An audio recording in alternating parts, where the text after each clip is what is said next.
Welcome, you beautiful, lovely, wonderful people, except for the people that might not be as beautiful and ugly. But Abyss, Abyss is beautiful. But we're not talking about Abyss. We're talking about NXT for 7/6/16. Really good show, I thought. Anyway, let's get right into it. Uh, Opens up with a promo for basically for the tag team championship match that they're going to have tonight, the 2 out of 3 falls tag team championship match.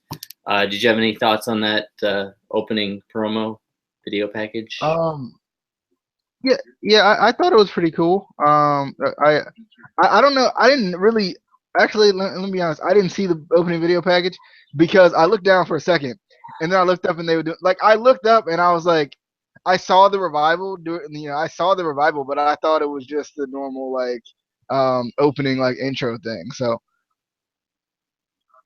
Bruh, bruh. Anyway, let's get into something that maybe DJ might have watched. Probably not though, because he probably looked down again.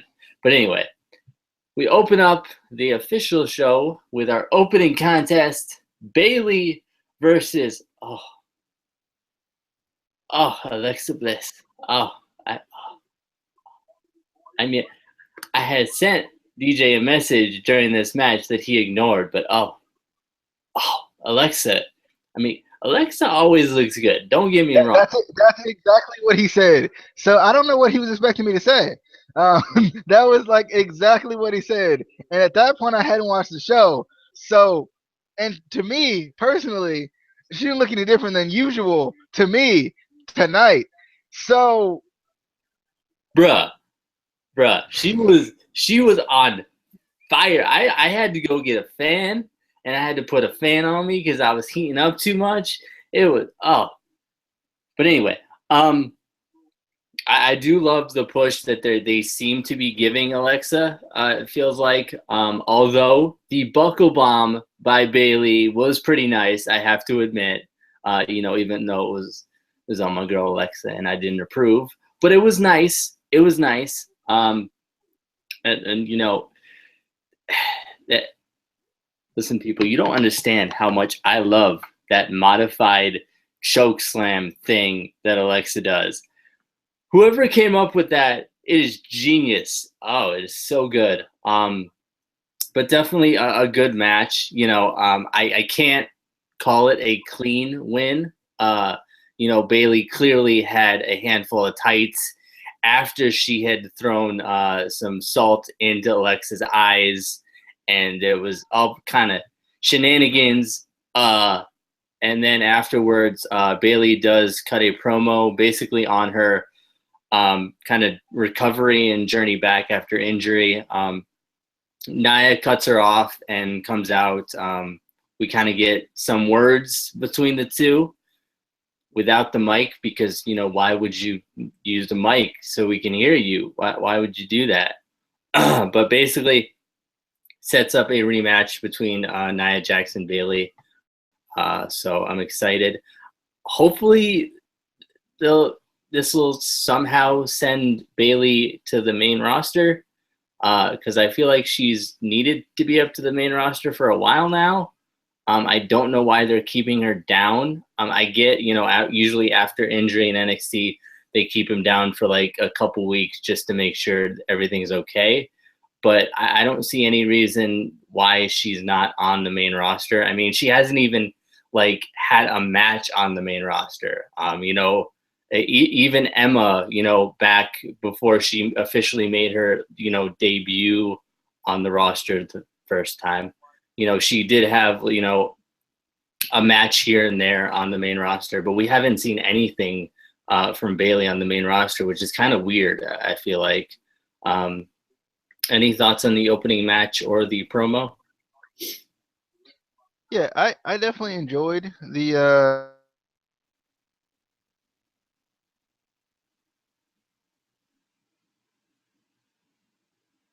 Hello?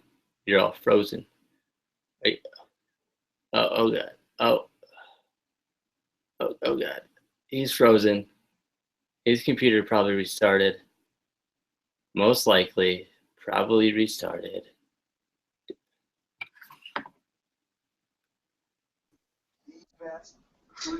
I definitely enjoyed. like I was like, I definitely enjoy. It restarted on me. But I definitely enjoyed the match. I thought it was pretty good. I just like these two going at it. I think it's always a nice thing. They got the chemistry together and everything, so I definitely liked it. I was kind of wondering who was going to win. They kind of had that unpredictability of like who was going to win because they've both been kind of, Bayley's just coming back, but Alexa's they're still kind of pushing her too. So I was kind of wondering, what was going to happen with that. But I definitely enjoyed it. I enjoyed the match. And then have we got yet? What's that? Have we got to the aftermath yet? I did. I went over the promo and stuff. Okay, I couldn't remember.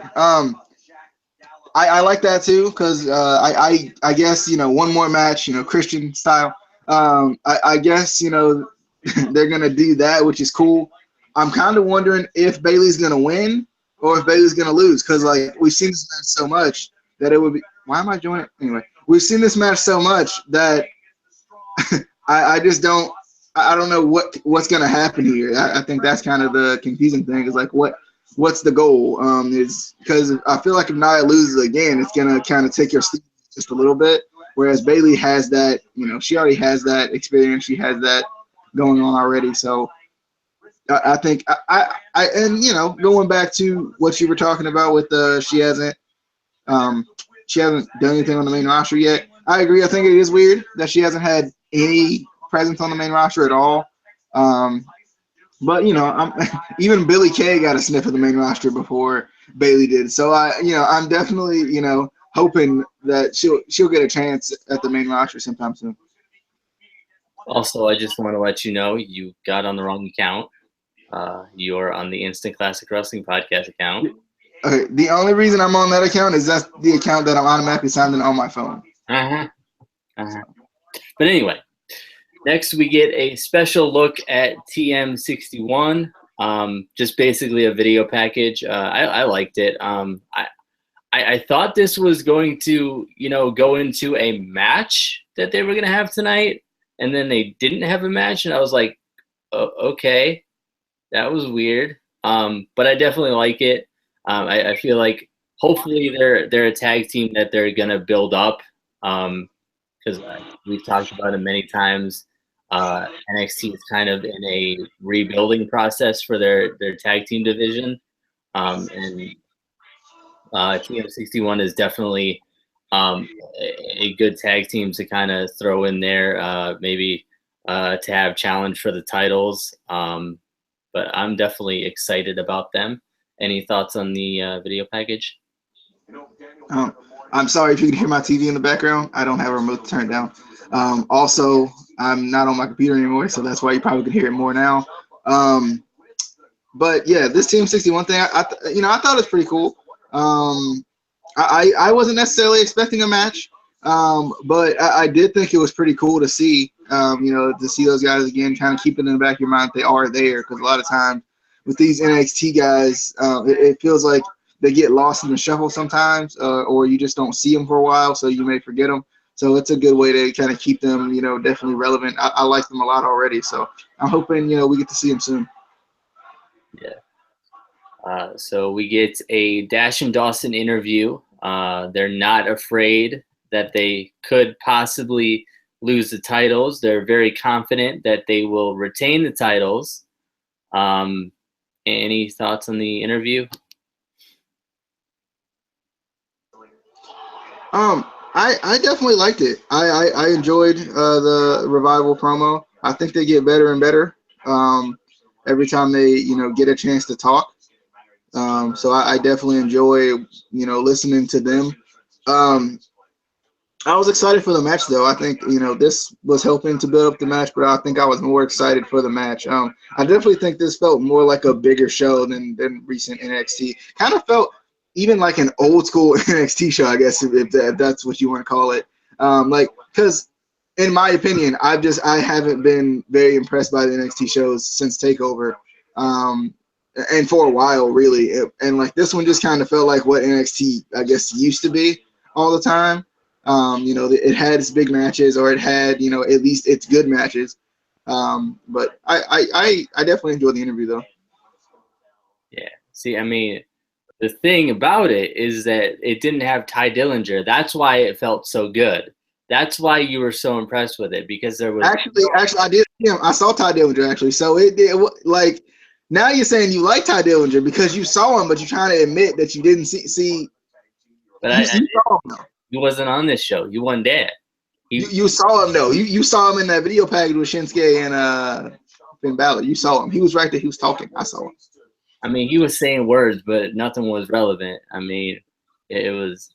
But anyway, our next match, I was going to give this match to DJ. In a second, you'll find out why I didn't give this match to DJ, because this was a whole bunch of what the hell is going on right now. First of all, we have Blake and Murphy back together again. Why? Just break them up. Quit putting them together and breaking them up and putting them together and breaking them up versus the Hype Bros. I'm just so sick of seeing Blake and Murphy break up and get back together and break up and get back together. Just break them up and try to give them singles runs. I think that's the best thing that you can do for them. And then Rhino comes out and, you know, spears everybody, and I'm confused. I don't know how to think about this. I mean, the only thing I can think of is maybe they're gonna do something with Blake and Rhino because or Murphy and Rhino, because Murphy is the only one that did not get gored. So that kind of, you know, to me put up a red flag. But you know, this was just kind of a weird segment. It felt like wasn't really a match because the match really never started. It felt like. Any thoughts on this match? I was really excited because I was like, well, at first I was like, why Blake Murphy? But they not. But you told me last time that they won't, and then but now they. But what? like just like what I just said, it was like that. I was so confused on why they were together, but then I was excited to see the Hype Bros, and I was like, okay, so the Hype Bros gonna win, and you know that's gonna give them a little bit more momentum since they lost last week, and then. You know, we're going to have Blake and Murphy, you know, still the dissension there, and they're going to finally maybe break it off something. And then Rhino comes out, and I'm like, what? You know, I'm like, what just happened? You know, Rhino comes in, and I'm like, oh, okay. All right. I was just confused. Like, I'm like, why does Rhino want to be in NXT? what is, like, Rhino has so much experience that him going back to reboot his career, why would he want to do that? Why would that be a thing he want to do? I mean, but I guess technically it would be kind of like going to the Indies and for more money, right? Like it would be kind of like going to the Indies for more money. So I guess in that regard, but it's not like he's gonna get a title or anything. So like, what? I don't know. I'm still very confused. I'll be honest. I'm still quite confused on what's going on with this. I really couldn't tell you that I knew what was going on, but. Whatever, I guess. I agree. I think they're gonna do something with Blake and Rhino. So because that was the kind of two people left standing. So I felt like, but I'm surprised they still didn't play off of the dissension any. Yeah. They could have just had Rhino come after Blake and then Blake throw Murphy in the way. There you go. that builds that dissension right there, and then you can have Blake can scare you away, and Blake can still be standing. Rhino can still be standing, and they can still have that feud. But I don't know. I don't know what they're doing. No idea. But anyway, we get a special look at Finn Balor versus Shinsuke Nakamura, the big match coming up. I kind of like what they've been doing with this. It kind of a little bit, and this kind of goes back to what NXT used to be. We were kind of talking about before. This kind of reminded me of the video packages they were having when, you know, Kevin Owens and Sami Zayn had their feud. You know, showing, you know, their friends and everything. Even though this is different because, you know, Finn Balor and Shinsuke Nakamura are still friends. It's not like, you know, Kevin Owens where he kind of stabbed Sami Zayn in the back.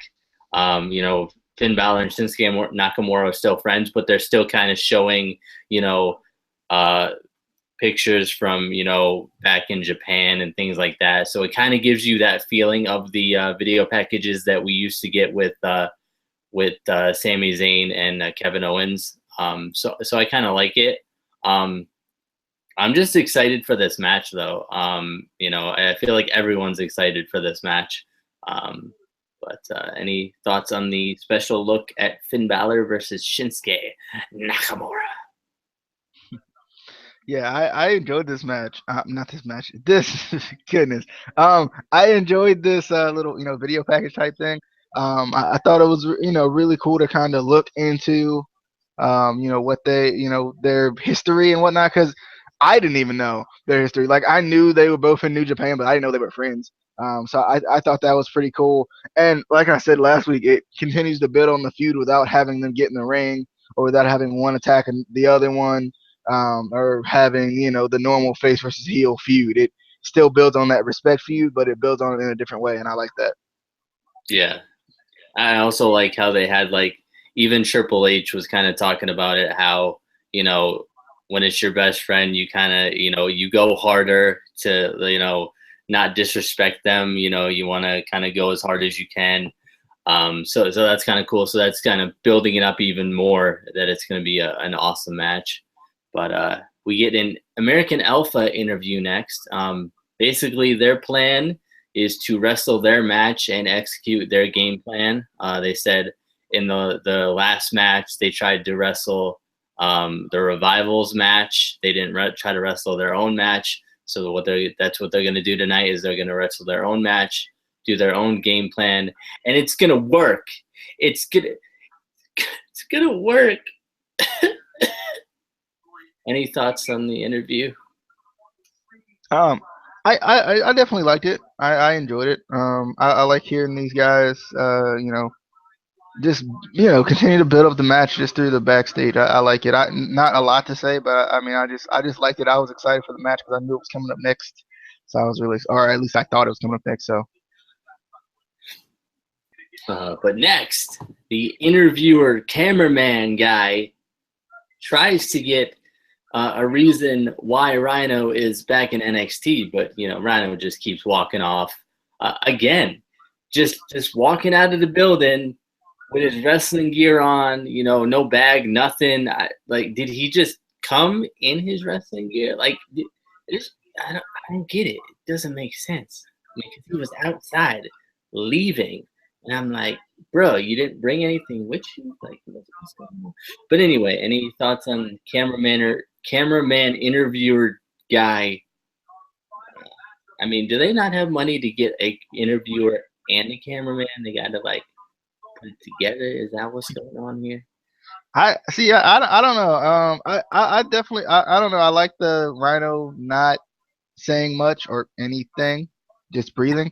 Um, you know, I like that he, you know, didn't really say anything. He just kind of kept going because it kind of, you know, it makes you kind of think a little bit. What's he doing back? Well, why would they give that out now? You know, there's no need to give it out now. You know, let the story play out. And sometimes with WWE, it might not ever play out. He might just come back tonight and that'd be it. Uh, you never know with WWE. So I'm kind of wondering, you know, what's the main goal? But I'm excited though. Yeah. So finally, we get to the main event of the evening, the NXT Tag Team Championship 2 out of 3 Falls match, American Alpha versus the Revival. I looked at the timing in the show during this match, like when it started, and there was like still 25 minutes left in the show, and I was like, okay, either they're actually going to give them a lot of time, or there's going to be something with some sort of interruption, like the Authors of Pain are going to come out and do a promo or something. I was expecting something. I I don't know if it's just being a WWE fan for so long. I didn't expect them to actually get all the time that they did. I was expecting some sort of interference or some sort of breakdown just with all the time that they had.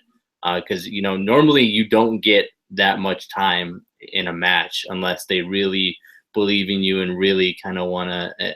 And it's usually not even on a regular NXT. It's usually on the takeover shows they get this much time. So I was kind of surprised that they did get as much time as they did. But I'm going to give this match to DJ. Alrighty. I thought this match was amazing. It was it's just a really good match. A 2 out of 3 falls, so that's always really exciting. It felt like the first fall took forever. So I kind of expected the second and third ones to just be like that, like right behind each other or something.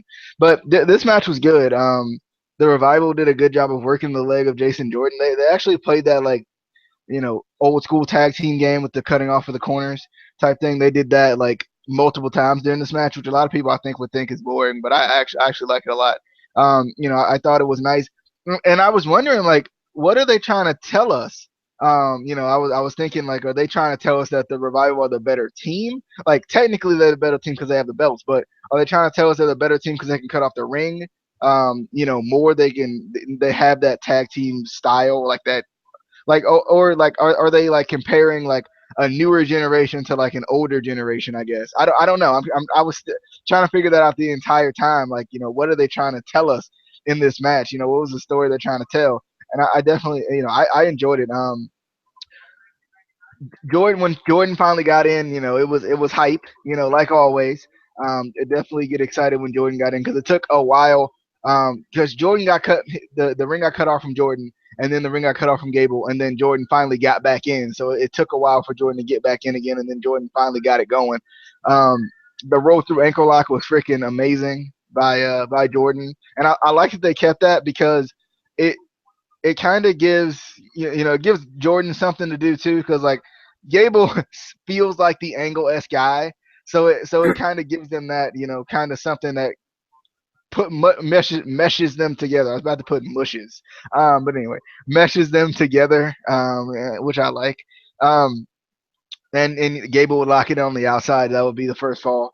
The fake punch, and then we'll get to the second fall, the fake punch DDT, which I freaking love. It kind of fits their characters really well, at least Dawson's character really well, into the inverted figure four for the first fall for the Revival. So we're tied at 1-1. Um, and then what I really liked was both teams kind of go for the moves that got them their first falls. A little bit after that, a little while passes, but they go back to those moves to try to end it again. I like that. And then they obviously get the finishes broken up and everything. Um, then they ended up getting out on the apron. I think it was Wilder and Gable, if I'm not mistaken. I think it was Wilder and Gable, but everybody kind of got involved here.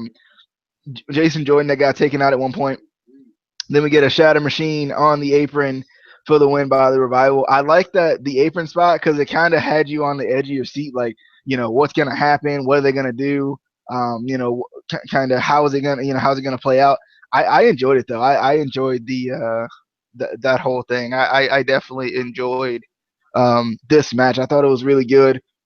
The Revival ended up getting the win to kind of notch them as a still a legitimate tag team, which is good. They used a lot of tag team tactics, which was nice, but you still see it with Jason Jordan and Chad Gable that they're kind of a newer style of tag team, which I definitely like too. But I enjoyed this match. I thought it was really good. I'm kind of wondering what's the plan for the Revival and American Alpha next. More so the Revival because I feel like we can assume, which is not a good thing, we can assume that the American Alpha are going to face off against the Authors of Pain, but they didn't do anything with that at the end or anything. So, which I was expecting. I was expecting something from the Authors of Pain, anything, even during this match, but it didn't happen. So I was wondering, kind of, are they still going to build on that or what's going to happen? But any thoughts on the 2 out of 3 fall tag team title match? That's a lot to say. Yeah. between American Alpha and the Revival. I might as well just get it all out there, Casey, just in case you forgot. It was definitely confusing that we didn't see anything from the Authors of Pain because it felt like they were really building something up there. And I mean, they still could. It's not like 1 week is going to completely ruin, a build up to a feud. But I personally think, and this is just me, that first fall should have technically been a double submission, double fall, because both of them had the ankle lock on it, and I'm convinced both of them tapped. I'm just actually see it. That would have worked if it was a Fall Count Anywhere match. But we know that normal tag team matches are the fall has to happen in the ring. But it was I have on the inside, it was a Falls Count Anywhere match. I got the hook up. Nah, bro. I got the hook up. But yeah, I mean, we'll let that slide though. But the Shatter Machine on the apron was amazing. I don't like the Revival that much, but got to give him respect for that. Anything on the apron, is earns my respect because that is the hardest part of the ring. So that probably hurt both of them just as much. But it was definitely a cool spot. I was kind of thinking he was gonna Gable was gonna do possibly a German suplex on the apron, because he was teasing the German suplex on the barricade, which obviously they wouldn't do. But I could see them possibly doing one on the apron, so I was waiting for that. But then when they kind of reversed it into the Shatter Machine, that was kind of cool. But definitely a good match. I feel like we haven't seen, in general, a 2 out of 3 falls match in a while. It doesn't feel like. I think the last one was it Sasha and Bailey? Maybe. I think. But definitely a tag team 2 out of 3 falls we haven't seen. I can't even remember last time we saw. So it was definitely something new, something exciting. I'm just kind of like what you said. I'm wondering what they're going to do with both of these tag teams. If a team like TM61 is going to come up and challenge for the titles now, is American Alpha going to go have a feud with the Authors of Pain? Are they going to go to the main roster? Is Kurt Angle going to come back and, manage them? I'm just saying, these are ideas, WWE. These are ideas. I'm just throwing it out there. But definitely excited for next week. Obviously, Nakamura, Finn Balor, going to be an awesome match. And we will have also next week begins the Cruiserweight Classic. We are going to be doing a video tonight. We just watched the CWC Bracketology, which was pretty cool. I think DJ is still watching it right now. But we're going to kind of do our round 1 predictions. See who we think is going to make it out of round 1, since it is a single elimination. But this has been your NXT review for 7/6/16. Make sure to like the video, subscribe, follow us on Twitter, all that stuff. And we will see you on the thing that isn't the flippity dippity, but it's something similar to that. It's something like that. But oh yeah.